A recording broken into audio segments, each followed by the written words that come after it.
وادی کشمیر سے کچھ جانب جنوب مظفر آباد کے علاقے میں ایک غریب لکڑہارا رہتا تھا۔ وہ دن بھر پہاڑی جنگلوں میں لکڑیاں کاٹتا اور شہر میں لے جا کر بیچتا تھا۔ اس کے پاس مال و دولت کی کمی تھی، لیکن عقل و دانش میں بہت کم لوگ اس کا مقابلہ کر سکتے تھے۔ اس لحاظ سے وہ دور دور مشہور تھا۔ راجا کے دربار میں بھی اکثر اس کے چرچے رہتے تھے۔ ایک روز راجا نے اپنے وزیر سے کہا کہ اس لکڑہارے کو آزمانا چاہیے۔ اگر وہ اپنی شہرت کے مطابق عقلمند نکلا تو اسے انعام دیا جائے گا، اور اگر یہ باتیں جھوٹ ثابت ہوئیں تو اسے ریاست سے نکال دیا جائے گا۔ وزیر نے جو دل ہی دل میں لکڑہارے سے جلتا تھا، اس موقع کو غنیمت جانا، اور اس نے ایک ایسے پنڈت کو بلایا جو کچھ منتر جادو بھی جانتا تھا۔ اس نے پنڈت سے کہا کہ تم جنگل میں جا کر لکڑہارے کو آزماؤ اور اس سے ایسے سوال کرو جن کا کوئی جواب نہ بن پڑے۔ لہٰذا اس پنڈت نے حامی بھر لی اور اپنی جھولی اٹھا کر جنگل کی طرف چل دیا۔ اتفاق سے اس روز لکڑہارا بیمار تھا۔ اس نے اپنے بڑے بیٹے کو اپنی جگہ بھیج دیا۔ بڑے بیٹے نے جنگل میں پہنچ کر دیکھا کہ ایک پنڈت دھونی رمائے بیٹھا ہے۔ اس نے پنڈت سے کہا، گروجی میری قسمت کا حال بتاؤ، میں آئندہ کیا بنوں گا؟ پنڈت نے کہا، پہلے میری ایک بات کا جواب دو۔ لڑکا راضی ہو گیا تو پنڈت نے اپنی چھڑی اٹھا کر جادو کے زور سے ایک عجیب سا سماں پیدا کر دیا۔ لڑکے نے دیکھا کہ سامنے اناج کا ایک کھیت لہرا رہا ہے۔ اس کے چاروں طرف ڈنڈوں کی ایک باڑ لگی ہوئی ہے۔ دیکھتے ہی دیکھتے وہ ڈنڈے درانتیوں میں تبدیل ہو گئے اور اچھل اچھل کر گیہوں کی کچی بالیں کاٹنے لگے۔ تھوڑی دیر میں سارے کھیت کا صفایا کر دیا۔ تمام فصل ضائع ہو گئی اور پھر ہر طرف اندھیرا چھا گیا۔ پنڈت نے پوچھا، بتاؤ اس پہیلی کا کیا مطلب ہے؟ لڑکا بولا، میری سمجھ میں تو کچھ نہیں آیا۔ اس کا سر ہے نہ پاؤں، کچھ اور تفصیل معلوم ہو تو بھی غور کیا جائے۔ پنڈت بولا، اچھا یہ بات ہے تو پھر اپنی قسمت کا فیصلہ بھی سن لو۔ تمہیں آئندہ ایک پتھر بن جانا ہے۔ اس نے جادو کی چھڑی ہلائی اور لڑکا پتھر کا بن گیا۔ دوسرے دن بھی لکڑہارا بیمار تھا۔ اس نے اپنے دوسرے بیٹے کو بھیجا کہ جنگل سے لکڑیاں کاٹ لائے اور بڑے بھائی کو بھی تلاش کرے۔ جب دوسرا بیٹا جنگل میں پہنچا تو اس نے پنڈت کو دھونی رمائے بیٹھے دیکھا۔ اس نے پوچھا، گروجی بتاؤ میری قسمت میں کیا لکھا ہے، اور میرا بڑا بھائی اس وقت کہاں ہے؟ پنڈت بولا، پہلے میری ایک بات کا جواب دو۔ لڑکا راضی ہو گیا۔ تب پنڈت نے اپنی چھڑی اٹھا کر جادو کے زور سے ایک اور سماں پیدا کر دیا۔ لڑکے نے دیکھا کہ سامنے ایک موٹی تازی گائے کھڑی ہے، اور اس کی دبلی پتلی بچھیا بھی اس کے قریب ہے، لیکن بجائے اس کے کہ بچھیا گائے کا دودھ پیے، خود گائے اپنی بچھیا کا دودھ پی رہی ہے، اور پھر دیکھتے ہی دیکھتے دونوں جانور نظروں سے اوجھل ہو گئے۔ پنڈت نے پوچھا، بتاؤ اس پہیلی کا کیا مطلب ہے؟ لڑکا بولا، یہ بالکل بے معنی سی بات ہے۔ کوئی بھی تسلیم نہیں کر سکتا کہ گائے اپنی بچھیا کا دودھ پیے گی۔ یہ تو الٹی بات ہے۔ تب پنڈت نے کہا، اچھا اب اپنی قسمت کا حال سنو۔ تمہاری قسمت میں بھی اپنے بڑے بھائی کی طرح پتھر کا بت بن جانا لکھا ہے۔ اور یہ کہہ کر اس نے اپنی چھڑی ہلائی اور وہ لڑکا بھی پتھر کا بت بن گیا۔ تیسرے روز بھی لکڑہارا بیمار تھا اور ساتھ ہی یہ تشویش تھی کہ دو بیٹے جنگل سے واپس نہیں آئے ہیں۔ اس نے تیسرے بیٹے کو جنگل میں جانے اور بڑے بھائیوں کو تلاش کرنے کی ہدایت کی۔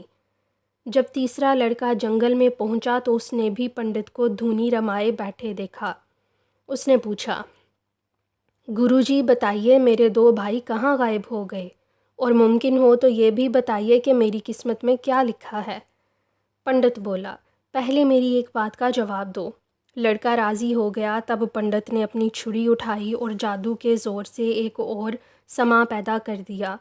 لڑکے نے دیکھا کہ سامنے ایک بوڑھا آدمی لکڑیوں کا گٹھڑ پیٹھ پر اٹھائے چلا جا رہا ہے، جو اتنا بھاری ہے کہ اس کے وزن سے اس کی ٹانگیں مڑی جا رہی ہیں۔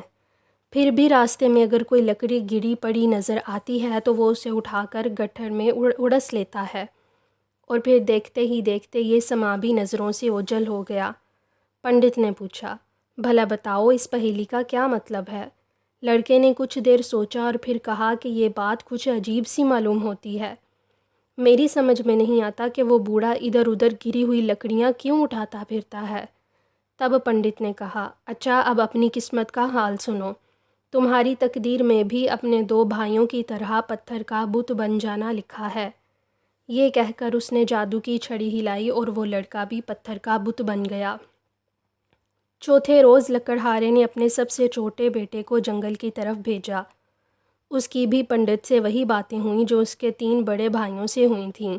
اس کی نگاہ کے سامنے جو سما آیا وہ یہ تھا کہ ایک بڑا تالاب پانی سے بھرا ہوا ہے اور اس کا پانی نالیوں کے رستے نکل نکل کر کئی چھوٹے تالابوں میں جمع ہو رہا ہے، یہاں تک کہ تھوڑی ہی دیر میں بڑا حوض بالکل خشک ہو گیا اور پھر دیکھتے ہی دیکھتے یہ سما نظروں سے اوجھل ہو گیا۔ پنڈت نے پوچھا، بتاؤ اس پہیلی کا کیا مطلب ہے؟ سب سے چھوٹے بیٹے نے بھی کچھ دیر غور کیا اور پھر مجبوری ظاہر کی کہ میری سمجھ میں کچھ نہیں آتا۔ پنڈت نے اسے بھی پتھر کا بت بنا دیا۔ تب لکڑہارے سے برداشت نہ ہو سکا۔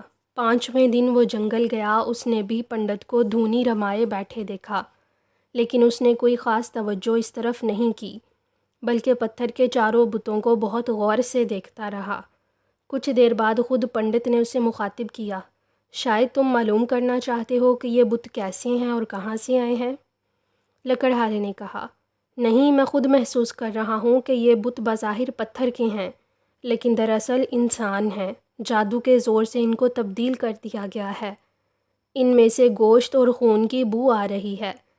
4 دن پہلے میرے 4 بیٹے غائب ہوئے ہیں، شاید یہ وہی ہیں۔ پنڈت بہت حیران ہوا، پھر اس نے کہا، تم ٹھیک سمجھے ہو، یہ تمہارے ہی بیٹے ہیں۔ انہوں نے شرط لگائی اور میری پہیلیوں کا جواب نہیں دیا۔ اگر تم چاہتے ہو کہ یہ اپنی شکل میں واپس آ جائیں تو میری 4 پہیلیوں کی بوجھ بتاؤ۔ اگر تم بھی ناکام رہے تو پتھر کے بن کر اپنے بیٹوں کے قریب کھڑے ہو جاؤ گے۔ لکڑہارے نے اس شرط کو منظور کر لیا۔ تب پنڈت نے پہلا سما دوبارہ دکھایا اور اس کا مطلب پوچھا۔ لکڑہارا بولا، یہ ایک ایسے شخص کا روپ ہے جس کی حفاظت میں کچھ روپیہ جمع کیا گیا ہو، اور جب اصل مالک اپنی رقم مانگے تو محافظ رقم واپس کرنے کی بجائے خود خرچ کرنے لگے اور ضائع کر دے، جس طرح ڈنڈوں کی باڑ نے درانتی بن کر ساری فصل خراب کر دی۔ جو ہی یہ الفاظ ختم ہوئے، پتھر کا ایک بت اس کے بڑے بیٹے کی شکل میں تبدیل ہو گیا۔ پھر پنڈت نے دوسرا سما دوبارہ دکھایا اور اس کا مطلب پوچھا۔ لکڑہارا بولا، یہ بھی بہت عام بات ہے۔ اکثر عورتیں بہت کاہل اور کامچور ہوتی ہیں۔ وہ وقت سے پہلے ہی اپنی بچیوں سے کام لینے لگتی ہیں اور ان پر شفقت کی نظر نہیں رکھتیں، بالکل اسی طرح جیسے گائے اپنی بچھیا کا دودھ پی کر اس پر ظلم کر رہی تھی۔ جو ہی یہ الفاظ ختم ہوئے، اس کا دوسرا بیٹا اپنے اصل روپ میں نظر آنے لگا۔ پھر پنڈت نے تیسرا سما دوبارہ دکھایا اور اس پہیلی کا مطلب دریافت کیا۔ لکڑہارا بولا، یہ کون سی مشکل بات ہے؟ دنیا میں ایسے ہزاروں لالچی لوگ موجود ہیں جو دنیا بھر کی نعمتیں پا لینے کے بعد بھی کبھی مطمئن نہیں ہوتے۔ وہ ضرورت سے زیادہ اپنی دولت میں اضافہ کرنا چاہتے ہیں۔ یہی حال اس بوڑھے کا ہے جو اپنی بساط سے زیادہ بوجھ اٹھانے کے لیے تیار ہے۔ ان الفاظ کے ختم ہوتے ہی اس کا تیسرا بیٹا اپنے اصل روپ میں نظر آنے لگا۔ اب پنڈت نے آخری سما دوبارہ دکھایا اور اس کا مطلب دریافت کیا۔ لکڑہارا کہنے لگا کہ یہ تیسرے منظر کا الٹ ہے۔ دنیا میں بعض ایسے لوگ بھی موجود ہیں جو اپنی تمام دولت دوسروں پر خرچ کر دیتے ہیں اور آخر میں ایک کوڑی بھی اپنے لیے بچا کر نہیں رکھتے۔ بڑے تالاب نے چھوٹے تالابوں کا پیٹ بھر دیا اور خود خالی ہو گیا۔ ان الفاظ کے ختم ہوتے ہی چوتھے بت میں بھی حرکت ہوئی اور چھوٹا بیٹا بھی اپنے اصل روپ میں آ گیا۔ پنڈت نے اپنی ہار مان لی اور سارا قصہ خود راجا کے سامنے جا کر سنایا، اور ساتھ ہی اعتراف کیا کہ لکڑہارا اتنا ہی عقل مند ہے جتنا کہ وہ مشہور ہے۔ راجا بہت خوش ہوا۔ اس نے اپنے پرانے وزیر کو الگ کر کے اس کا منصب لکڑہارے کو دے دیا اور اپنے محل کے قریب ہی اس کے رہنے کا انتظام بھی کرا دیا۔